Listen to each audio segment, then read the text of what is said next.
Hello again, friends. It's time once more for another In Other News. Let's entitle this one, Banking on the Brics. What? Yeah, man. There's all kinds of action going on right this second with those Brics countries. Anyone who's ever taken my class or read the page or seen some of these podcasts knows what the Brics is. The B-R-I-C, now the B-R-I-C-S. And those are emerging economies, the strongest, most vibrant emerging economies in the world is how finance people explain them. That are your best bet for international investment, that have exceptionally high growth rates, that export tremendous amounts of natural resources and manufactured goods and or other things. And the BRICS is an acronym for Brazil, Russia, India, China, and now, with the S, South Africa. And I'm saying South Africa with some emphasis because what's happening right now with the BRICS is their fifth, count them five, their fifth official BRICS summit, and it's occurring in South Africa, in Durban, South Africa, right now, today and tomorrow. And it's the heads of these states that are getting together to chat about a whole bunch of different things. Now, before I go any further, we'll get to the leaders themselves in 1 second. Here's what's fascinating about the BRICS. It's brand new. It was invented by some, the acronym itself was invented, not the countries, but the acronym was invented by this finance dude who was writing about stuff 10 years ago saying, hey, here are the places that I think are going to have the hottest growth. And it's not the old school countries of Europe and America, which have gigantic economies and vibrant economies, okay vibrant economies, but their growth rates aren't as high, quite frankly, because they're already really huge, and we're getting into a level of stagnant growth. And that has certainly been the case in the Americas and Europe, the classic old school big rich countries. They've been in recession and stagnant for years now, probably with more stagnation to come, especially when it comes to Europe. But these other countries, these BRICS, whoa, phenomenal growth, lots going on, lots of potential. This is where we want to look to. Again, it was coined by a finance guy. But that's what's fascinating about it. It's not like a NATO or a United Nations or even an OPEC. There is no kind of central guiding theme. This evolution is kind of bizarre and organic in that there's no constitution for the BRICS meetings or the grouping. There's no set of rules. It's not based on anything. They don't have common defense or a common currency or a common anything. They've only started getting together 5 years ago. The term was coined like 10 years ago, and 5 years ago, all the countries said, we should actually get together. We do have some things in common. So I love this kind of brand new economic, or let's call it political economic organization on the planet. It's quite unique in that it just kind of has happened, and suddenly all these countries say, we should get together and meet. And perhaps we should do a whole lot more than just meet. And that's why I'm excited about this particular meeting in Durban, South Africa, because a whole bunch of things are going on that now make this international organization very promising and more concrete.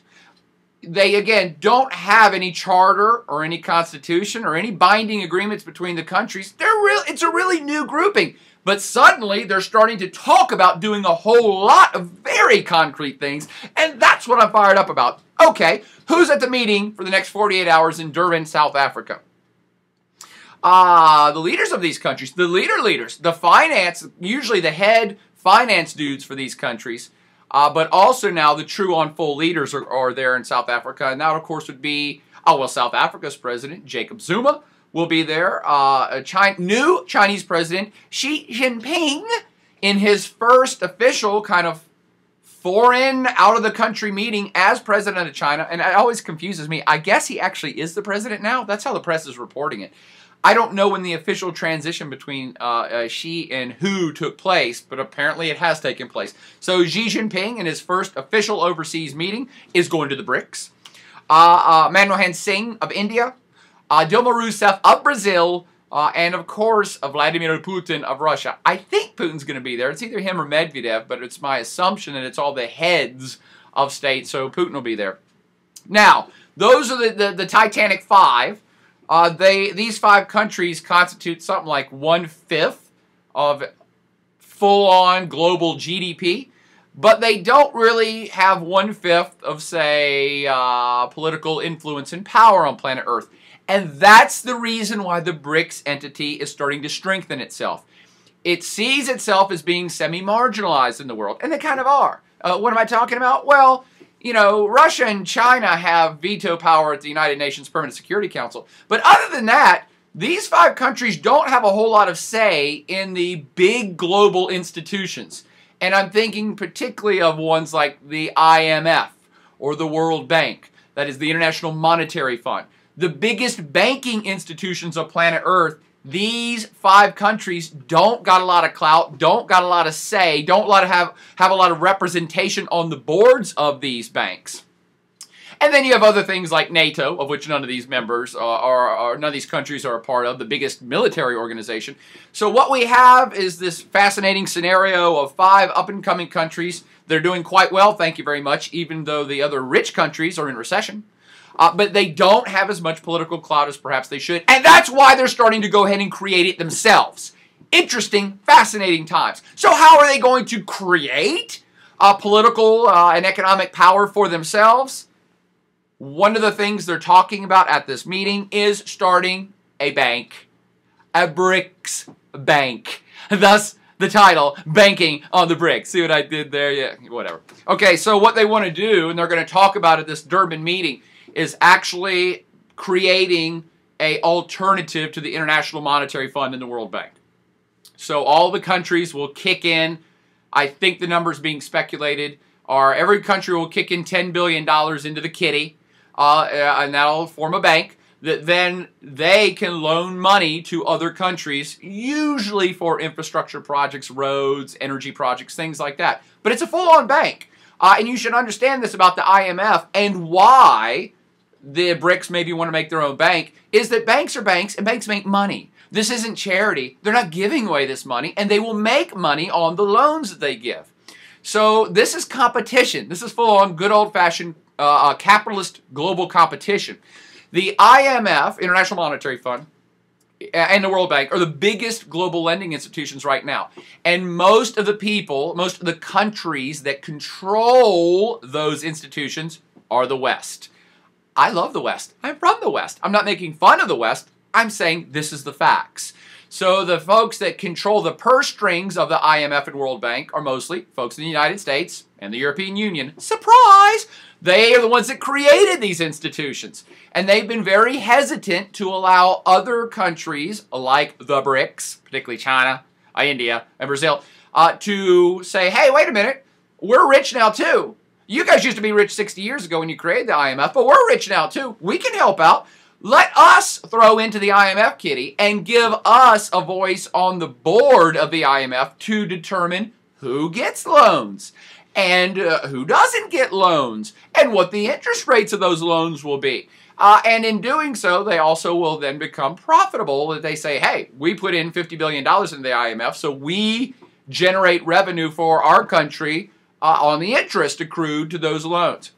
It would also give other countries who would join the IMF a little more say, again, politically, in will the IMF bail out Greece? Will the IMF lend money to, Bolivia? What is the focus for the IMF? Will they save this economy or will they flush this economy? The IMF also has a lot of power to say, hey, we lent your country $10 billion, so here's what you will do. You will change your policy so that you can pay us back. The IMF and the World Bank have considerable leverage and power on other countries who they've lent to. And I think rightfully, the BRICS countries have said, hey, let us on part of that board so we can be part of that decision-making process as well and affect countries around the planet and affect policy around the planet. And, not surprising, the IMF has said, oh, we don't think so. They let China in a bit, but they don't want to give, they'll take China's money, but they don't want to give China as much voting rights as, say, the United States in the IMF. So you see where, even though it's a lending institution, they actually have a bit of political power, financial, economic, and political power to determine policy for what's going on around the world, and it's been mostly a Western-run affair up to this point. And again, not surprising, Team West says, well, we don't really want to share power. We don't want all these other countries in the IMF. That would diminish our power. I totally get it. Thus, back to the story. The BRICS are saying, okay, well, we'll create an alternative. So you guys can have the IMF and World Bank, and we're going to have a BRICS bank. And therefore, when Ethiopia or Zimbabwe or Bolivia needs to borrow $10 billion for an infrastructure project, they can go to the IMF and check out the terms of the loan. And if they don't think those terms are good, then they can come to us. Maybe we'll offer a better interest rate on that loan. This is good old-fashioned competition, friends. And it then, of course, also transmits political power, more political power globally to the BRICS countries who can say, oh, you know, the IMF might screw you over. Greece, they might tell you have to slash your education budget. We won't do that. So we'll lend you money for maybe a cheaper interest rate and without perhaps as many hardcore rules. This is a very big deal, friends. Now, it's early on. We don't know if this is going to come to fruition, but it's one of the things being talked about at the BRICS meeting. And sorry to say it for the 100th time, but that's what's so exciting about this. This is all brand new. We're seeing an evolution, a devolution of some sorts of Western power and an evolution of different global powers, different countries that are now stepping up to perhaps take over more of a leadership role on planet Earth, a leadership role that, let's be honest, has been filled 100% by Team West pretty much for the last 100 years. This is a definite evolution of power on the world stage. The bank part is a big part of it because politically, China can say, hey, we're powerful, we have nukes and a big army. But that doesn't change the equation much in world politics. They already have a seat at the United Nations Permanent Security Council. Now they're starting to dabble with financial and economic power and financial and economic influence on the rest of the planet. But hold on, it doesn't stop just there. The finance ministers of China and Brazil got together earlier today, before the official meeting even started, to iron out a currency swap deal. Now, I'm too dumb to even really understand what this stuff means. But they ironed out something like a 30 billion currency swap deal, and my understanding of it is that they're agreeing, these two BRIC countries are agreeing between each other, next year or this year or every year, we're going to start exchanging goods and services in our own currencies instead of the US dollar, which is the world standard.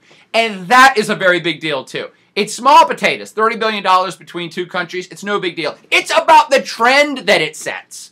It's about, again, the devolution of power from the U.S., which the U.S. dollar is the world standard. And here you have these two BRIC countries, up-and-comers, who are saying, you know what? The U.S. dollar it's stable, but it still places too much power in the United States camp. Because the U.S., anytime they want to, can start printing off $100 bills. And they do. So the U.S., because the U.S. dollar is the global standard, the U.S., as the creator of the U.S. dollar, has the power over the rest of the world to alter the value of that dollar anytime they see fit. You understand that? Again, I don't understand all this stuff, but I understand that. That gives more power to the U.S. as the bearer of the world standard. The U.S. can print off more $100 bills anytime they want, and that changes the value of the U.S. dollar worldwide. And what these two countries are saying is, let's do a currency swap between ourselves.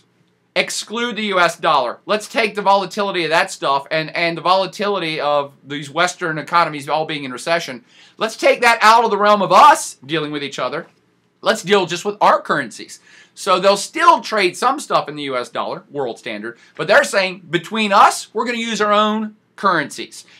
And again, it's all about the bigger picture here. Wow, what if other countries start doing that? You're seeing a lessening of reliance on Team West, and the U.S. in particular, and the U.S. dollar, and these BRIC countries are starting to take the lead on it. Wow. I'm sorry, I'm really excited. This is interesting stuff. And finally, it's not even just financial.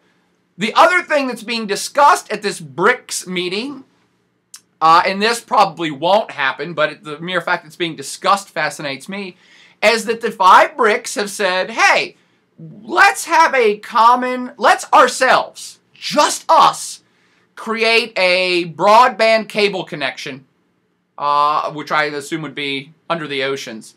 Let's create a broadband cable between the BRIC countries. Just us.